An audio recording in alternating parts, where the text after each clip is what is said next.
BNP বুঝে গেছে যে বিএনপি যা চায় সেটা কোশ্চিনকালও পারবে না। জামাত শিবির এবং শিক্ষার্থী জনতা যা চায় সেই বিষয়ে বিএনপিকে কিছুটা ছাড় দিতে হবে।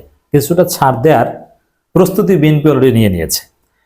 প্রথম দিকে আমাদের কাছে তথ্য ছিল যে বিএনপি মার্চ এপ্রিলে এই সরকারের বিরুদ্ধে জোরালো আন্দোলন করবে, কিন্তু তারপর বলছে বিএনপি ভাবছে যে না, এটা কাজ হবে না। এই সরকারের বিরুদ্ধে বলতে গেলে বিএনপি বড় বেকায়দায় পড়বে। এই জন্যে এই সরকারের বিরুদ্ধে তেমন কিছু বলা যাবে না। মাঠে ঠিকই বিএনপি নামবে, কিন্তু মাঠে কথা বলবে জামাত শিবিরের শিক্ষার্থীদের বিরুদ্ধে, সরকারের বিরুদ্ধে নয়। এমন একটু পিছু হটেছে বিএনপি। এরা কিন্তু প্রথমে সরকারের বিরুদ্ধেই জোরালো চাপ তৈরির উদ্যোগ নিয়েছিল।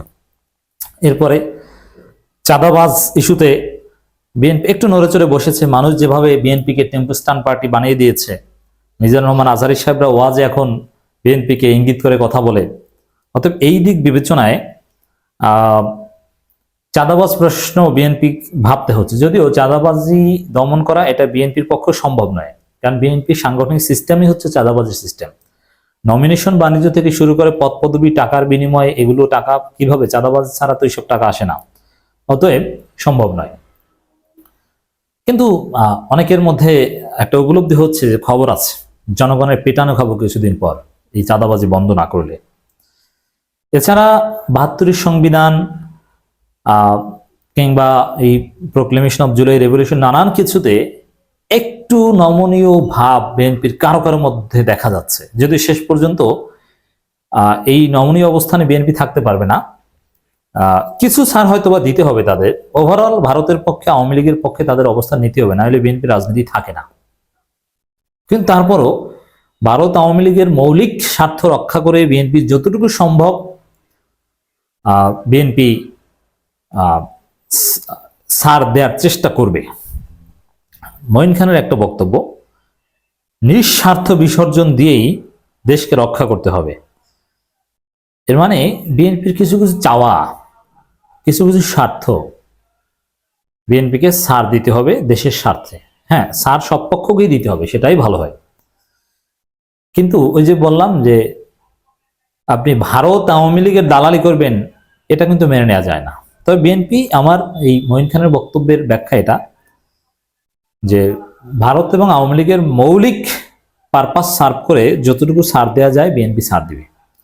এবং বিএনপির মধ্যে যারা একেবারে পিওর ভারতপন্থী না, রুহুল কবির রিজভীরাও এখন ভারতপন্থী হয়ে গিয়েছেন, খপ্পরে পড়েছেন।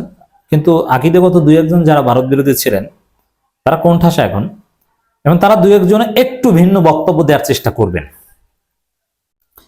নিঃস্বার্থ বিসর্জন দিয়েই দেশকে রক্ষা করতে হবে মন্তব্য করেছেন জাতীয়তাবাদী দল বিএনপির স্থায়ী কমিটির সদস্য ও সাবেক মন্ত্রী ডক্টর মঈন খান। তিনি বলেছেন যে নিঃস্বার্থ বিসর্জন দেয়া মানে কিছুটা ছাড় দিতে হবে বিএনপির।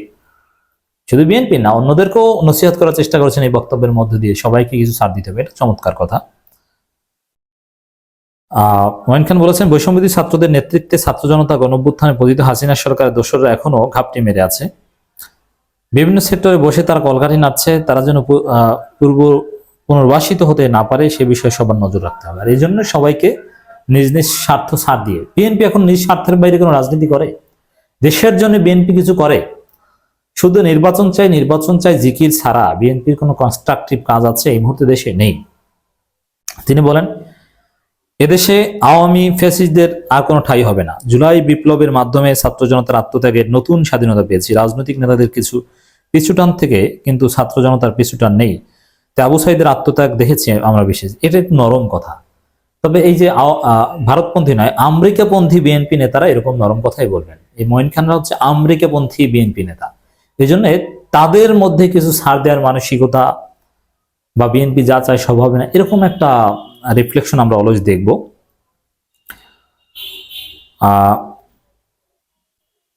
একটা সংবোধন অনুষ্ঠানে কথা বলেন, আরো অনেকে কথা বলেছেন। যাই হোক দর্শক, মূল কথা এটাই যে বিএনপি এটা উপলব্ধি করছে যে তারা যেটা চায়, তারা ইচ্ছা মতো দেশটাকে লুটপাট করে খাবে, এটা সম্ভব হবে না। এদেশে জামাত শিবির আছে, শিক্ষার্থী জনতা এখনো আছে, তারা ঠেকিয়ে দিবে। বিএনপির মধ্যে এই উপলব্ধিটা কিছুটা হলো হচ্ছে বলে আমার অবজারভেশন। মঈন খানের বক্তব্য তার ইঙ্গিত। এটা থেকে আমরা বুঝতে পারলাম যে বাংলাদেশে যদি ছাত্র জনতার জামাত শিবির এক থাকে, কোনো আধিপত্যবাদী শক্তি পেরে উঠবে না, সবাই পিছু উঠবে। এই ছাত্রদের কাছে বা ছাত্রদের নেতৃত্বে, জনগণের ঐক্যে আওয়ামী লীগের মতো দুর্দান্ত প্রতাপশালীরা, ভারতের দালালেরা ভারত সহ পালিয়েছে। আর বিএনপি তো কিছুই না, বিএনপি হচ্ছে ঈদের পর আন্দোলন। অতএব ছাত্র জনতা জামাত শিবির ঐক্য চাই, বাংলাদেশ এগিয়ে যাবে।